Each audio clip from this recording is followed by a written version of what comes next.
Check 1, 2, 1, 2, 3.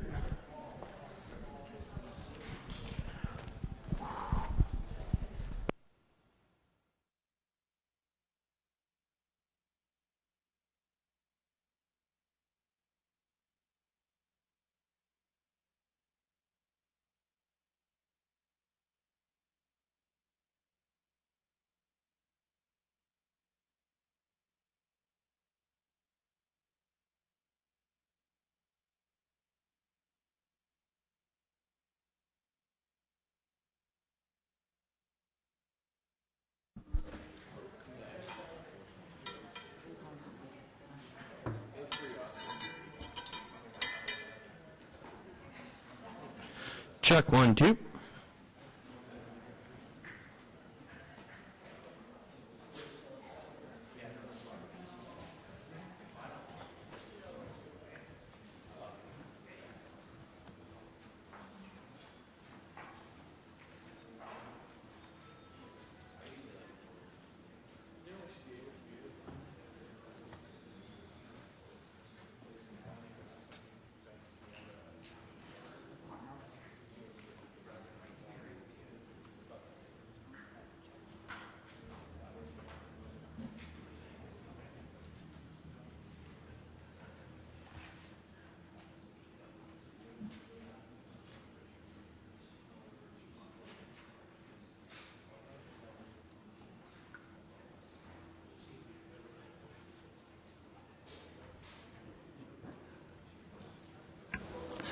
Good afternoon.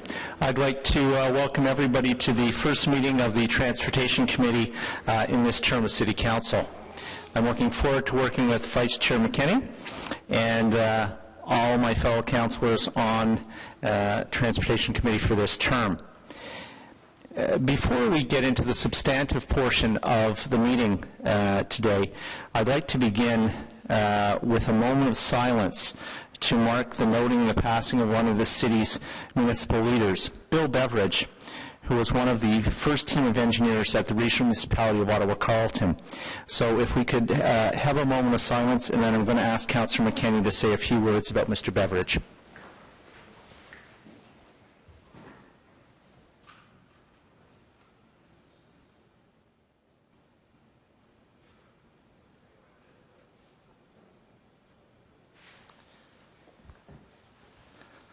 Thank you very much. Bill's son is here, and his mom, and I'm going to ask, as I say, Vice Chair McKinney to say a few words, and then I'm going to ask Bill Jr. to come up and say a few words about his dad.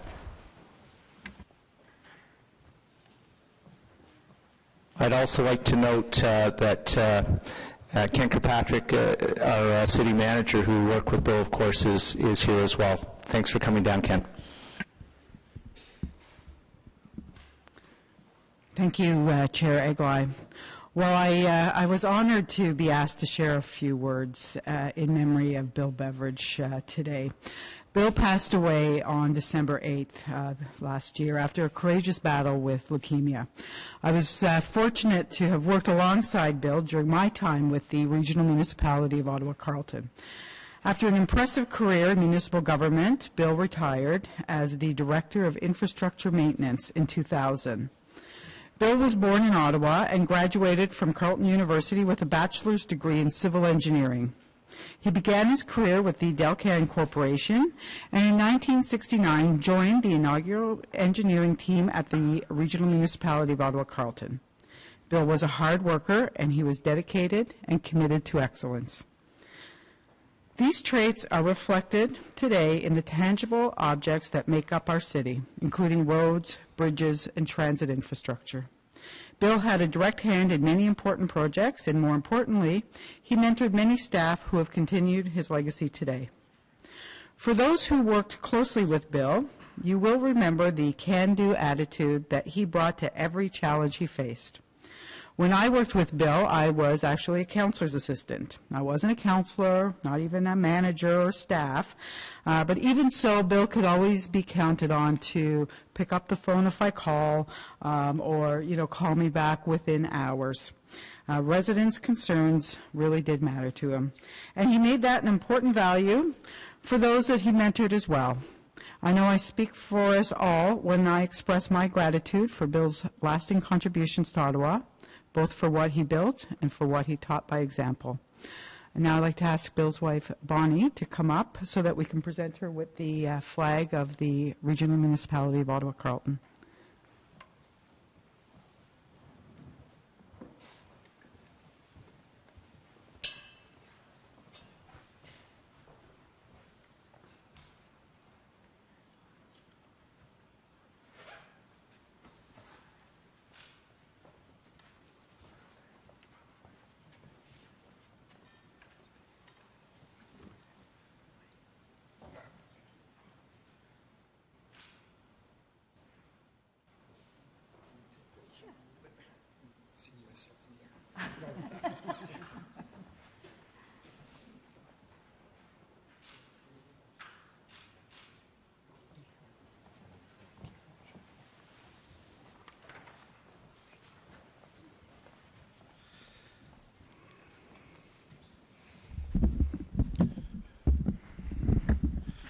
Pardon me while I adjust for the tall people here.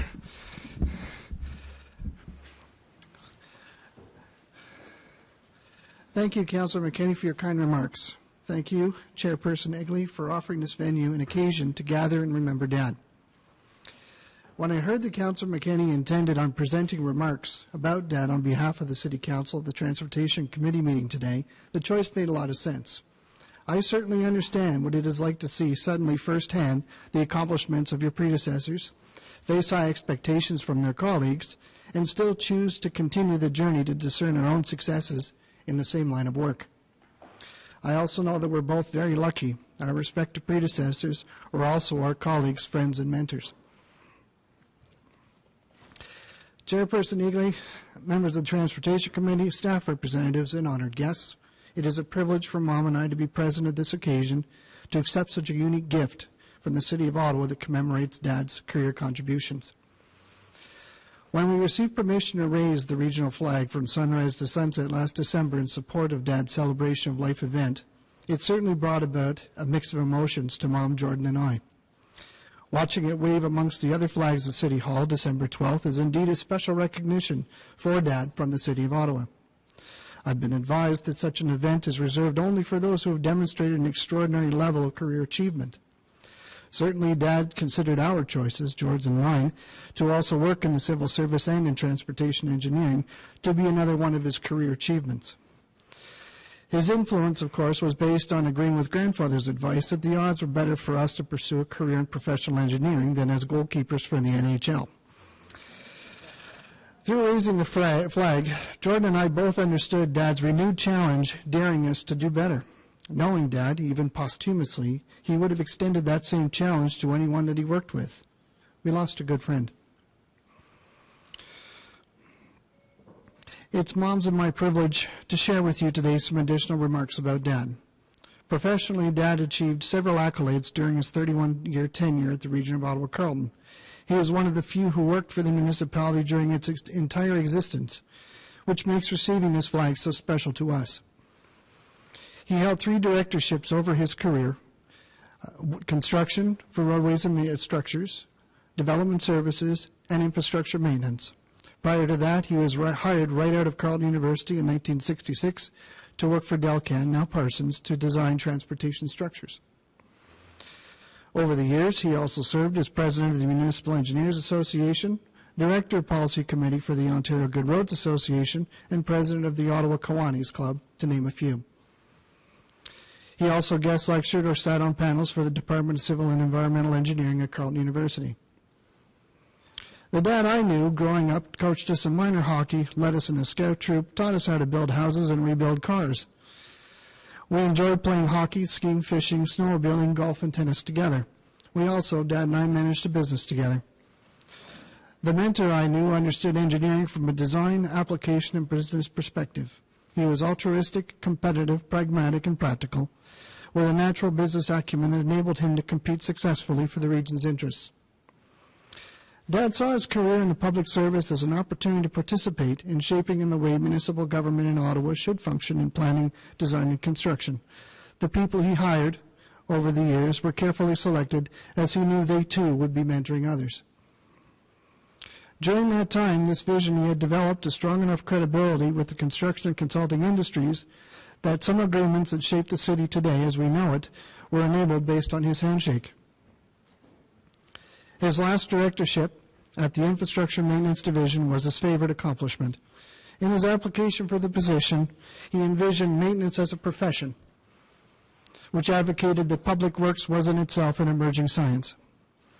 He subsequently assembled an in-house team of professionals who provided significant advances in structural, pavement, and snow management systems based on existing data and a lot of common sense. He also facilitated the participation of municipal neighbors to collaborate with the region on a cost recovery basis. 5 years into his tenure, he wrote a memorandum that requested that all chrome exhaust pipes on every heavy vehicle in the fleet shall be kept clean. A month later, every vehicle in the fleet was found entirely clean and stayed that way. That's when he knew he had successfully communicated his vision of maintenance as a profession, and just in time. It was the fall-winter season of 1997-98. The ice storm was around the corner, and his team was ready. Dad took and kept a post-event picture of the team who operated that fleet to dig us out of all that 1998 ice storm, snow and ice. He kept it at a position where everybody who visited the head office of the Infrastructure Maintenance Division at 735 Industrial could see it every time they walked into his office. Post-amalgamation, we found that picture sitting in our basement and have returned it to the city, where it is now on prominent display at the maintenance facility at the City of Ottawa. After retiring, he spent his time developing Bristol Built Marine. He volunteered as the chair of the Planning Committee for Bristol Township, shaping policies that govern development in that area today. He also devoted his time to launch Ski Pontiac and put a little consulting work in here and there. He continued this idea of retirement over the years until the leukemia finally got the best of him. I asked Dad last November how he wanted to be remembered for his career. He told me that he preferred to measure his success by the accomplishments of those he hired and supported over the years. What made Dad happy was hearing the stories of what they've done and are doing since he retired. I'd like to thank you all for taking the time to stop by today and hear and sharing his story. I'm sure there are several more to hear about after this presentation at the Councillors' Lounge, which I'm inviting all of you to come join me at. On behalf of the Beveridge family, please call your dads tonight. Thank you.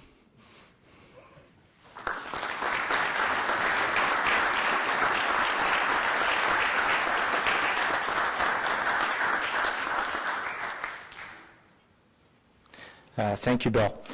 Before we get into the agenda, I just would like to make a few comments about where we're going over the next number of years. So this year we're going to be moving ahead with Stage 2 environmental assessment studies for the Confederation Line West LRT extension, the Trillium Line extension to the south, and the Confederation Line East LRT extension. Stage 2 will add 30 kilometers of new rail and 19 new stations to Ottawa's transit system. This expanded light rail system will bring close to 70% of the total city population within 5 kilometers of rail transit by 2023. These studies will be considered by the Transportation Committee this very year. The environmental assessment for the Carp Road widening project will be before this committee. Canada Avenue in the Canada Town Centre is being redesigned to be a main street with narrower vehicle lanes, wider sidewalks, on-street parking, and cycle tracks. We're going to develop a strategy to implement the Complete Streets policy in our Transportation Master Plan, streets that will balance the needs of all users, motorists, pedestrians, and cyclists. Patios, one of Ottawa's popular warm weather experiences, will be discussed this year in regards to fees charged to businesses and the pilot project on Elgin Street. The Rideau River Crossing pedestrian and cycling bridge will be built this year, connecting Donald Street in Overbrook to Strathcona Park in Sandy Hill. Main Street's reconstruction will begin, a project that will balance the needs of pedestrians, cyclists, and motorists in an attractive new complete street. We will make more progress on an ambitious cycling plan. The committee will consider a recommended bikeway on O'Connor Street to link the Glebe with Wellington Street. The East End bikeway will be enhanced with the construction this year of a link around Nanny Goat Hill in downtown West to connect Worley Avenue bike lanes with the Scott Albert multi-use pathway. A missing link for cyclists on Sussex Drive between St. Patrick and King Edward will be filled this year with new lanes.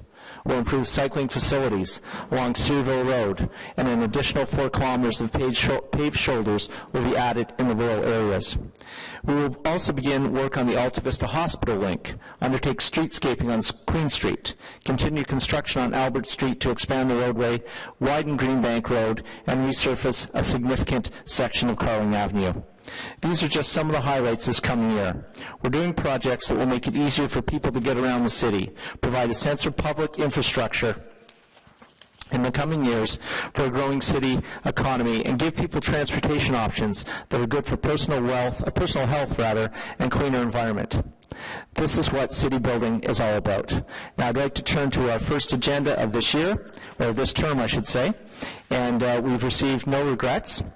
No declarations of interest. I'd ask for confirmation of the minutes from October the 1st, 2014. Confirmed? Communications as noted. The first item on our agenda is a status update, transportation inquiries and motions for the period ending January 23rd, 2015. Carried? Or received, rather? Thank you. Number 2, Transportation Committee Terms of Reference. I'm going to hold this one because there's a technical amendment that Councillor McKinney will be speaking to. And then we just have the information as previously distributed. So I'm going to go back to the held item number 2, which is our Terms of Reference, and ask Councillor McKinney to introduce her motion. Thank you, Mr. Chair.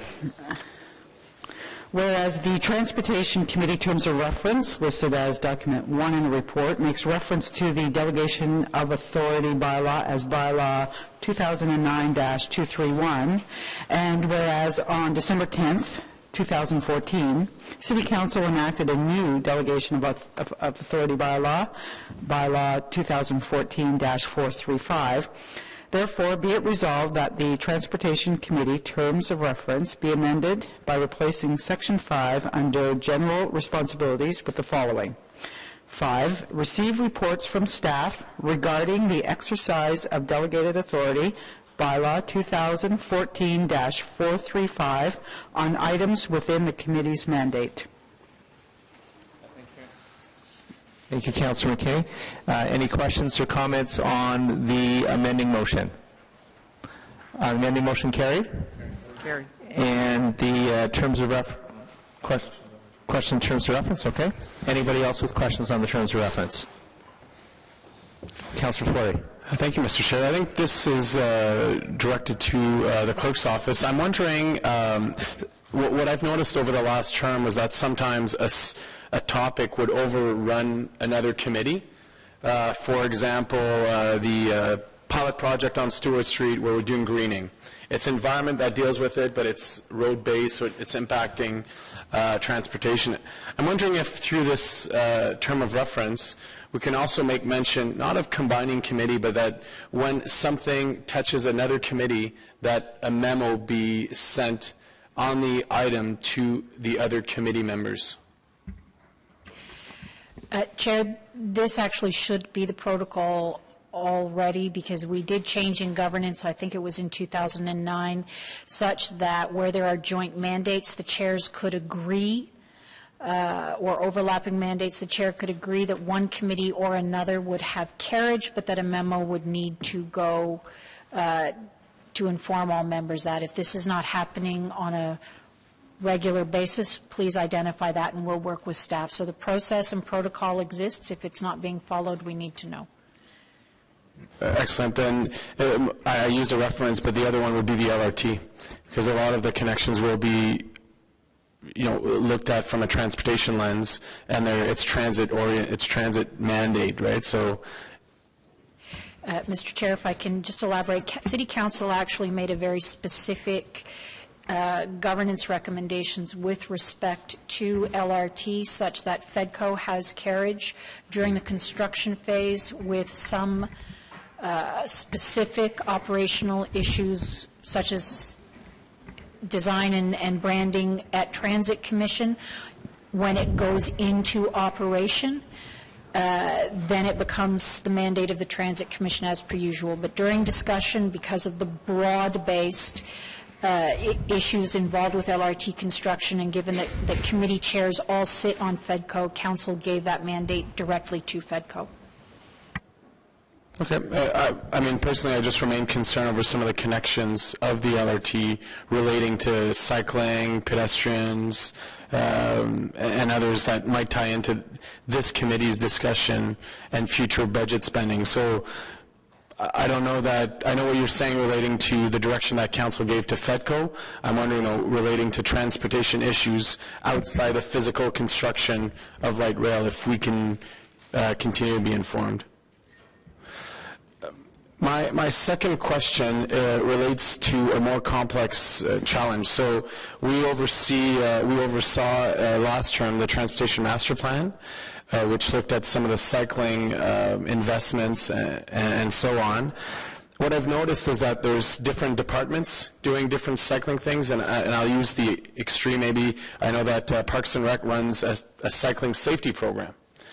And we would never necessarily see this, but I wonder if it's best to approach a hub of cycling at budget time or in this term of reference for committee's review. Like, if we wanted to coordinate a cycling approach, not only from build, but also from how we do safety, how we inform the public around cycling connections and cycling initiatives. I wonder if this would be properly done through budget alignment or in this term, these terms of reference for this committee.